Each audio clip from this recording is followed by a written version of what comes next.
the Man Skyber, and welcome to Comic Artist Pro Secrets. Now, if you want to break into comics, you're going to have to start at the bottom, and the bottom is small press. But I'll tell you the good news. Small press is so fun because it's the Wild West. There's nobody telling you that you can't do this, you can't do that. It's all about whatever you want to do. I worked in the small press for 4 or 5 years. No, maybe 3 years, actually. Do I want to go back? Hell no. But I had a great time, and I'm going to show you one of the books that I did back then that I'd never shown you before, and introduce you to my two kind of collaborators from when I was 19, 20, 21. All right, let's go see. All right, so let's talk about this right here. This is weird. All right, so I started out at a company called Hall of Heroes, H of H. You see this little logo here? They were located in Elkhart, Indiana. And they published the first 2 issues of Cyberfrog. And I'm telling you, I mean, for those of you who are breaking into comics and working in the indies right now, I almost envy you. Those are the best times. It's so much fun to really just kind of learn the art of comics, and there's something about the hopefulness of it that's really appealing. It's really cool. I had a great time working for Hall of Heroes, a great time. I had 2 buddies there. One was Matt Martin, who I was the oldest of the 3 of us, okay? And then there was Matt Martin, and then there was Trent Kanuga, who was the youngest of us. And I started out with Cyberfrog, and Matt Martin started out with a book called Vortex, which was kind of a born-again Christian version of Spawn. And Trent Kanuga had a book called Deadbolt, which was a ripoff of Vortex, which was a ripoff of Spawn.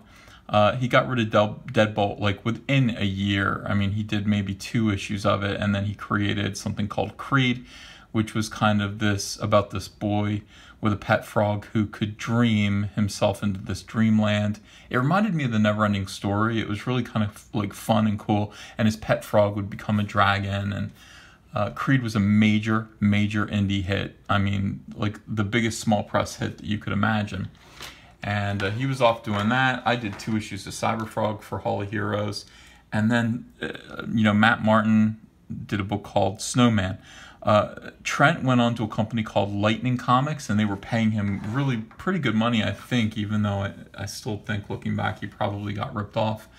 I was at Harris doing Cyberfrog, making good money as well. And Matt Martin, I don't know what it was about him, but he just wouldn't, I don't know, he didn't want to go anywhere. Like he was afraid or timid or something was up with him. I think he always felt like he was letting people down. He was seen as sort of a youth minister, kind of pastor type of person, and his Christian beliefs were really important to him. And then a lot of like weird kind of sex kind of crept into his work, which confused and horrified me and Trent because it was always really weird. And anyway, he bought himself a mannequin. And I don't know why he bought himself a mannequin, but he kind of would take pictures of himself cuddling his mannequin and smoking a cigar, and he'd put these pictures in the back of his issues of Snowman. And I don't know if he did it just to kind of annoy us or if something was really wrong. In any case, he wasn't making very much money, and the publisher of Hall of Heroes said, hey, if you guys come back, I have $1,200 to spend. I'll give it to you guys to split up if you come back and do a book. Now, $1,200 was not a lot of money for me. I mean, $1,200. I was making $360 a page. So for me to come back and do kind of like a 10-page story for Hall of Heroes and get paid $400 was not something that I would have done for the money, but it was something that I would do to hang out with my friends and do a small press comic again. And so Trent was in similar circumstances. He was making good money. He didn't need this money, but Matt Martin did. And so we decided that we would get together and we would do this kind of anthology, like kind of return to Hall of Heroes book and give all the money to him. We thought he would be grateful. I don't know if he was. I think we took the piss out of him a little bit. Like, dude, get a job, would you please? Here's our money. Anyway, so this was Holly Heroes number 0, and we each did our own covers. I don't have a copy of my cover, but the idea was we were going to create new characters for this book, and I don't know, maybe we would own them, so maybe it would become something else. This is Matt Martin's cover, and as you can see, it features a sexy mannequin and a guy who looks a little bit like Matt Martin leering at the mannequin, which is on sale for $37.95. Yeah, and he signed his book. Here's Matt Martin's signature, and it says she right here, which I don't understand. But he got the 0A cover. We were becoming concerned, I'll be honest with you. So you open the book up, and it, you know, very, very cheap presentation here. I mean, you know, we really were working. I mean, I would do these kind of like paste up jobs for my layout page here. Like I would just kind of type things and paste it all on a sheet of paper, and then that would be my kind of indicia page and my credits. Slingers. Matt's thing is called Slingers. I created a character called SALAMANDROID, who was going to be Cyberfrog's big brother.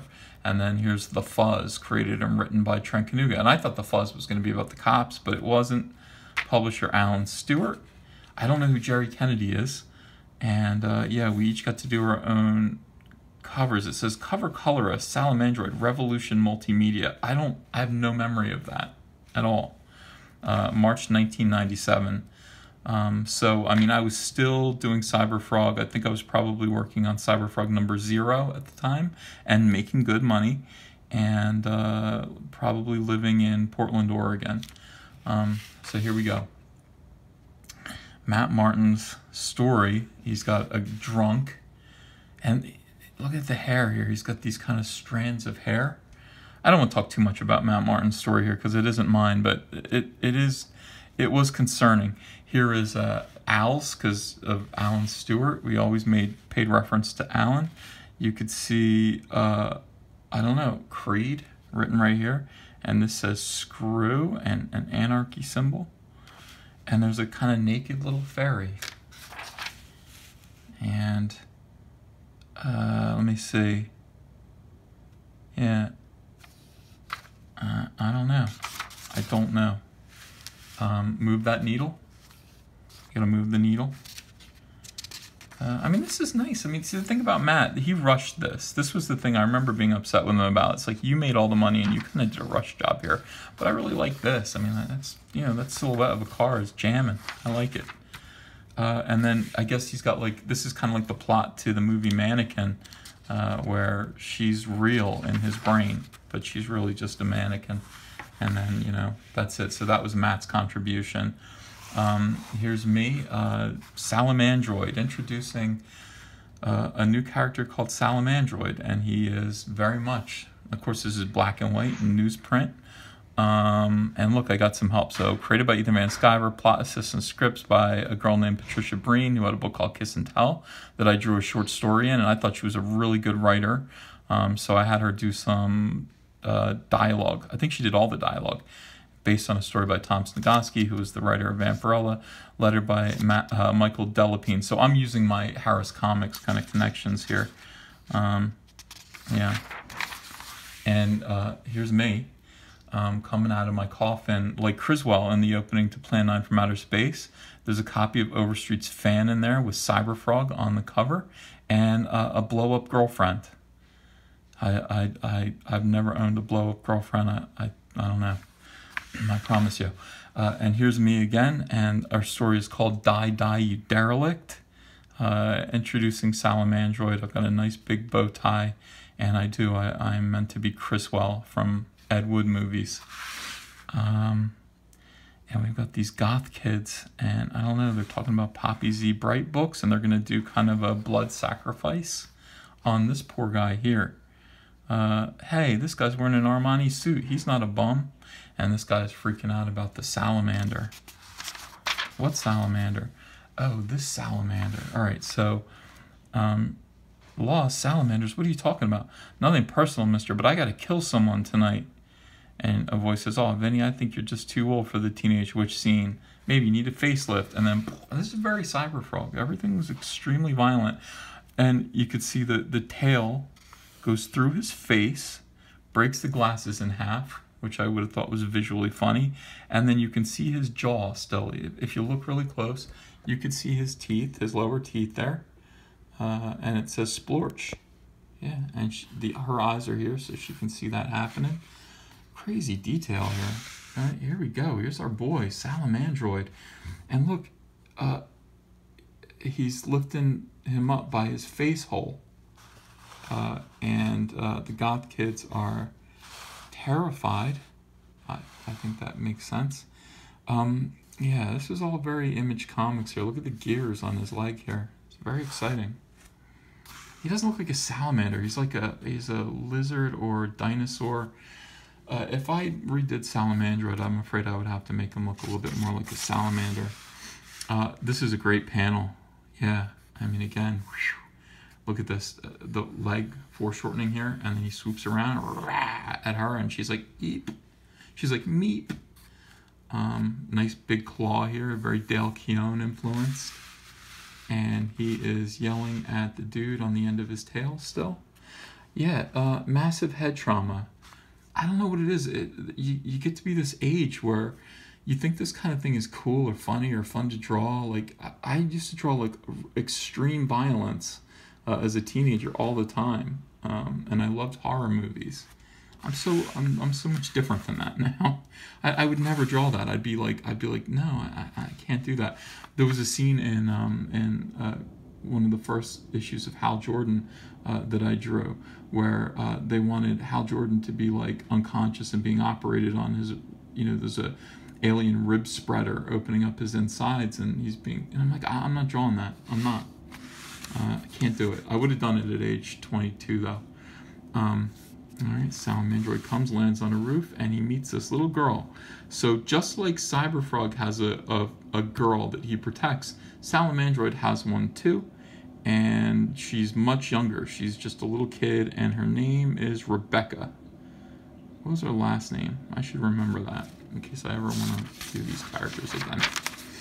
And she wants a ride on his tail, and he's like, or I guess not on his tail, but a swingy ride on his hand. And yeah, a lot of big splash pages. I just wanted to draw this character, I guess, really big. And there I am again. I did a lot of self-portraits. Want more? Find out everything about Rebecca and Salamandroid in Salamandroid Zine #1. San Diego Comic-Con exclusive. Get yours. And sure enough, it was. And I do have a copy of it. We'll look at that another time. Here's Trenkanuga's The Fuzz. You gotta read a lot of stuff here. Trenkanuga is just finding his way. He was always doing these inky things. I always loved this. Like, I'm going to do these kind of ink spatter kind of effects. And sometimes it was done in a way that, like, you can't really tell, like, what this is.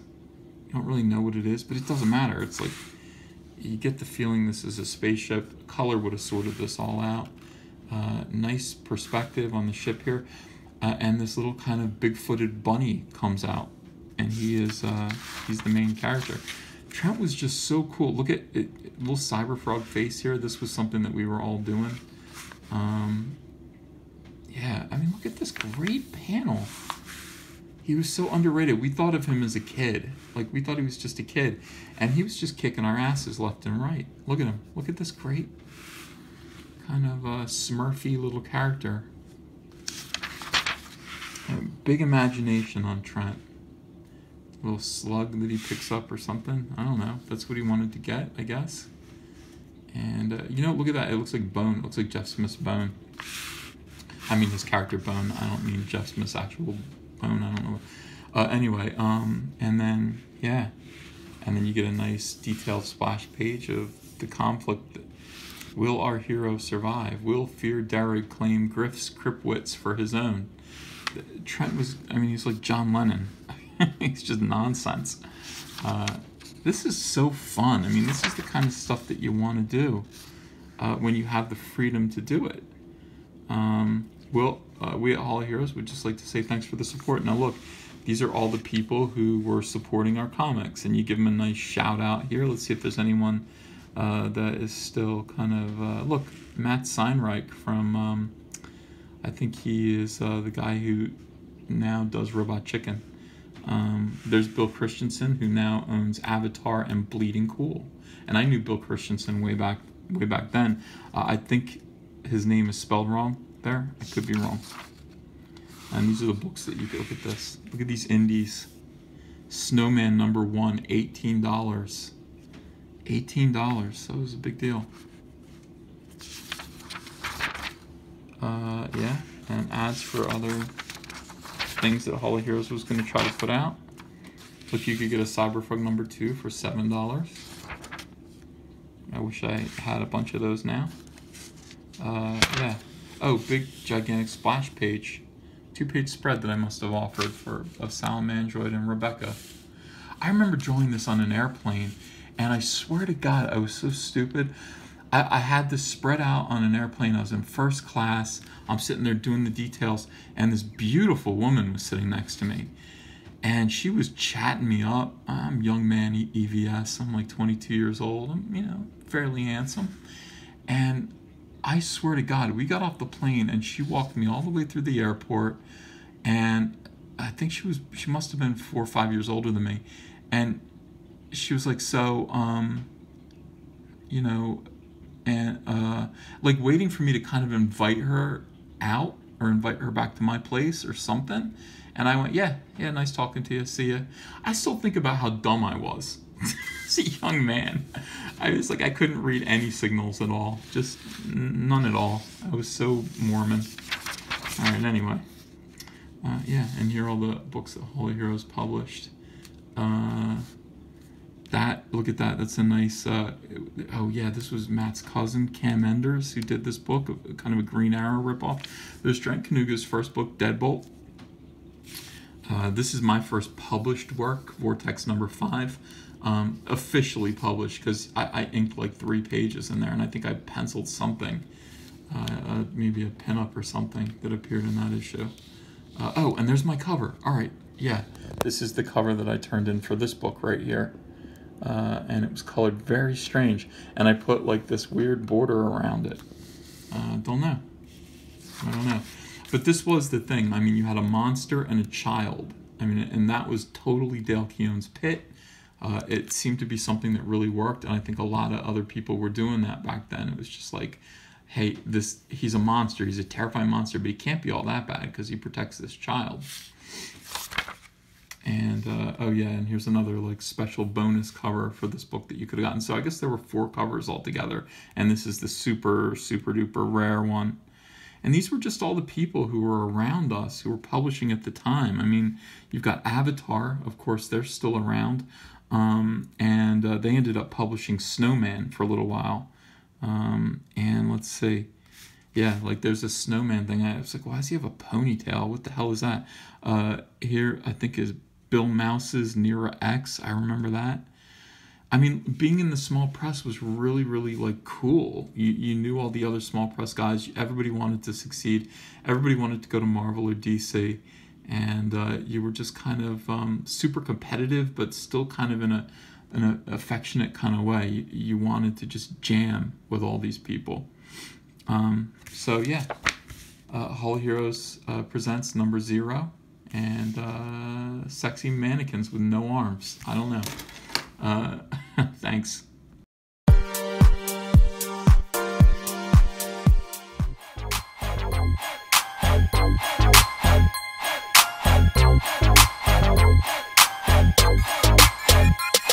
In the ATL, that's my homeboy. Watch your back if you're gonna walk alone, boy. Cause everybody in the homeboys trying to get rich.